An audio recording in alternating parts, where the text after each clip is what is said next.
Cette deuxième vidéo est en quelque sorte le prolongement de la première, celle que j'ai intitulée « La prise de son à l'image ».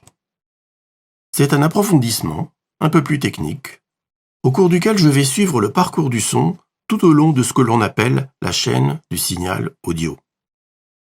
Nous allons tout d'abord survoler cette chaîne, en décrivant les étapes successives que je vous proposerai ensuite de parcourir un peu plus dans le détail.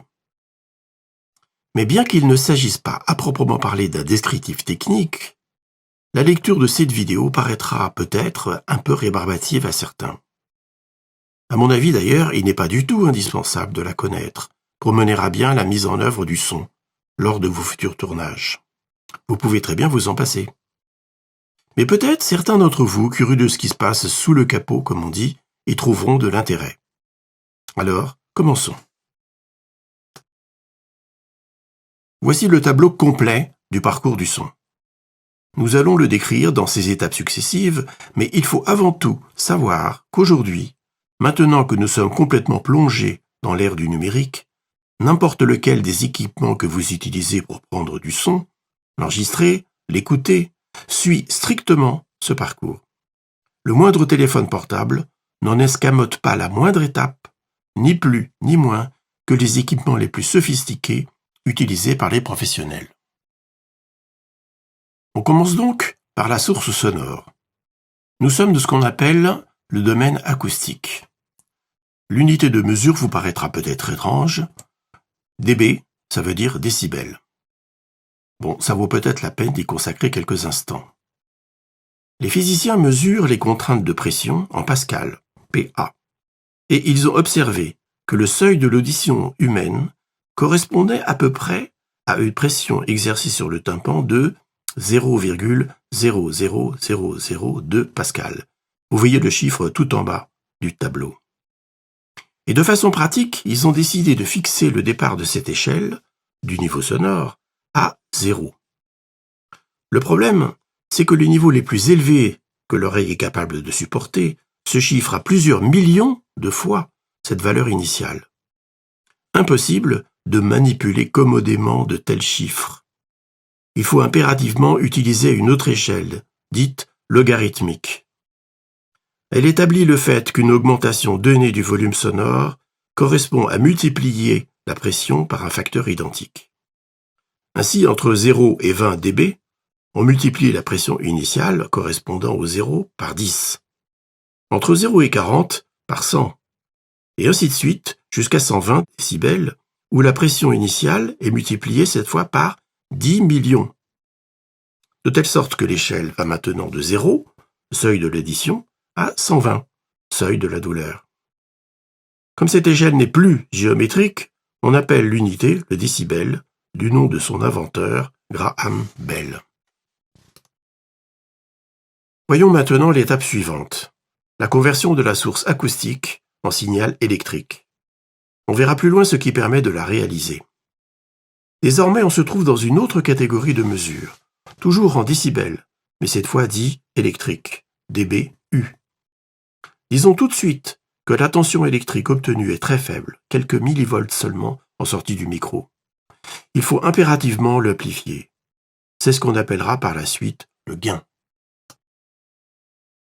Ce qui permet d'arriver au niveau dit standard, ou encore le niveau ligne, line en anglais. C'est à ce niveau de tension qu'il va être possible de commencer à modifier le signal, à lui appliquer des traitements, comme la compression par exemple. On aborde maintenant la conversion vers le numérique. On va décrire le principe de base de cette conversion, qu'on appelle l'échantillonnage un peu plus loin. On parle maintenant de dBFS, ce qui veut dire full scale, ou encore pleine échelle. Retour vers l'électronique analogique. Le principe est évidemment l'inverse. On va faire correspondre chaque valeur numérique à une tension. Et place maintenant à l'amplification de puissance, cette fois en watts. Ce qui va permettre de diffuser à travers la membrane des haut-parleurs.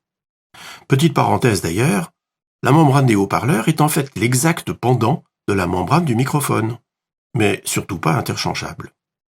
Voilà, On retrouve notre schéma initial et nous allons maintenant décrire les éléments matériels qui le jalonnent.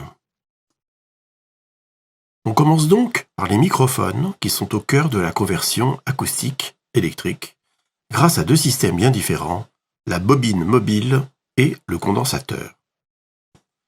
La bobine mobile, tout d'abord. C'est le déplacement de la bobine dans le champ magnétique de l'aimant qui crée le courant induit. La tension produite est très faible, quelques millivolts seulement. Il est peu sensible aux fréquences supérieures à 15 kHz. Et le condensateur ensuite, qui est formé de deux plaques, l'une fixe et l'autre mobile, celle qui est solidaire de la membrane du micro. La variation de l'espace entre les deux électrodes, appelée capacitance, engendre une tension en sortie. Ces micros sont sensibles à toutes les fréquences, y compris jusqu'à 20 kHz, c'est-à-dire les limites de la sensibilité de l'oreille. Ils doivent être alimentés par une alimentation fantôme, en général 48 volts. Penchons-nous maintenant sur ce que l'on appelle la directivité. Elle définit la sensibilité du micro par rapport à la provenance d'un son, c'est-à-dire son angle d'incidence. C'est le constructeur qui, par des procédés de fabrication, va définir la directivité de son micro.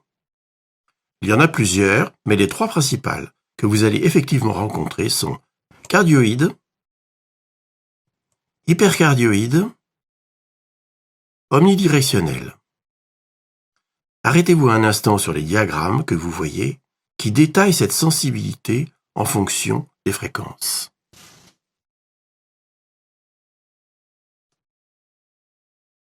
Sur cette diapo, vous découvrez ce que l'on appelle la symétrisation des liaisons. C'est vraiment une chose essentielle sans laquelle aucun studio au monde ne pourrait fonctionner correctement sans bruit parasite. C'est assez astucieux. À l'intérieur du micro, on dédouble le signal et on inverse la phase sur l'un des deux. Ce signal dédoublé est transporté dans le câble jusqu'à son entrée dans l'équipement suivant, c'est-à-dire la caméra ou l'enregistreur. À ce stade, la phase est rétablie, mais le signal parasite qui s'est éventuellement greffé sur le signal transporté au long du câble va alors être purement et simplement supprimé, puisqu'il va se retrouver, cette fois, en opposition de phase. Nous sommes donc à l'entrée de l'enregistreur. Ici, vous voyez un kit XLR que l'on fixe sur le sabot d'un hybride. Les paramètres que l'on découvre se retrouvent sur n'importe quel enregistreur. Quelques précisions quand même. La différence entre line et mic. Line signifie que le signal a déjà été préamplifié, par exemple dans une interface audio. On dit qu'il est de niveau ligne. Et mic signifie que le signal vient directement du micro sans préamplification. L'atténuation du signal concerne le niveau de la liaison qui entre dans la caméra. Elle permet de diminuer le niveau d'entrée selon le type de microphone ou la nature de l'équipement. Pour un microphone externe, un semi-canon par exemple, on laissera le curseur sur 0. La coupure des basses fréquences. Très utile pour supprimer dès l'entrée certains bruits, comme la manipulation de la perche, d'autres sons trop graves. Le gain d'entrée maintenant. Une fois le type d'entrée sélectionné, vous pouvez appliquer une amplification du signal en tournant le bouton rotatif. Le chiffre 5 correspond à une valeur moyenne pour un micro placé à une distance correcte de la source. Il faut aller vérifier la mesure du signal dans le picmètre qui est visible sur l'écran LCD de la caméra. On voit ça en détail plus loin. Le mode auto vous permet justement de ne pas vous préoccuper de ce niveau. C'est la caméra qui s'en charge pour vous. Très pratique lorsque vous êtes seul à filmer, sans ingénieur du son. Et sur ce kit, vous avez une troisième entrée, en mini jack, qui est réservée au micro qui est en principe vendu avec.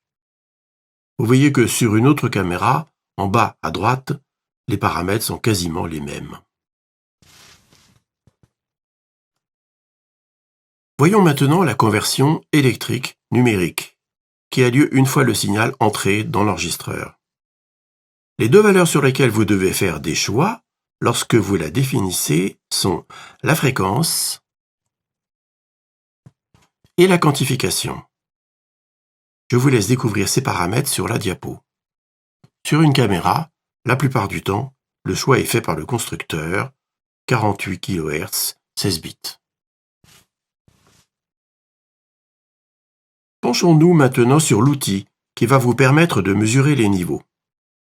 Dès l'instant où vous vous trouvez dans un équipement qui vient de numériser le signal électrique, vous avez la possibilité de mesurer les niveaux grâce à un picmètre numérique. Comme son nom l'indique, il mesure tous les niveaux jusqu'au pic définissant la valeur au-delà de laquelle le convertisseur est saturé, donc un niveau à ne jamais atteindre. En réalité, par précaution, on garde une marge de sécurité d'au moins 3 dB fs. En cours d'enregistrement, le niveau optimum doit tourner autour de -12. Étant donné l'importance de cette mesure, presque tous les appareils offrent une vue dédiée du picmètre afin de faciliter le contrôle. Par curiosité, je vous montre les autres échelles de mesure. La mesure électrique analogique, en dBU, celle que l'on rencontre encore sur les tables de mixage analogiques. Le picmètre numérique qu'on vient de voir, mais aussi le vumètre que les ingé-sons aiment bien encore utiliser sur certains équipements. Et les correspondances entre ces trois mesures, c'est-à-dire, en fait, le niveau d'alignement.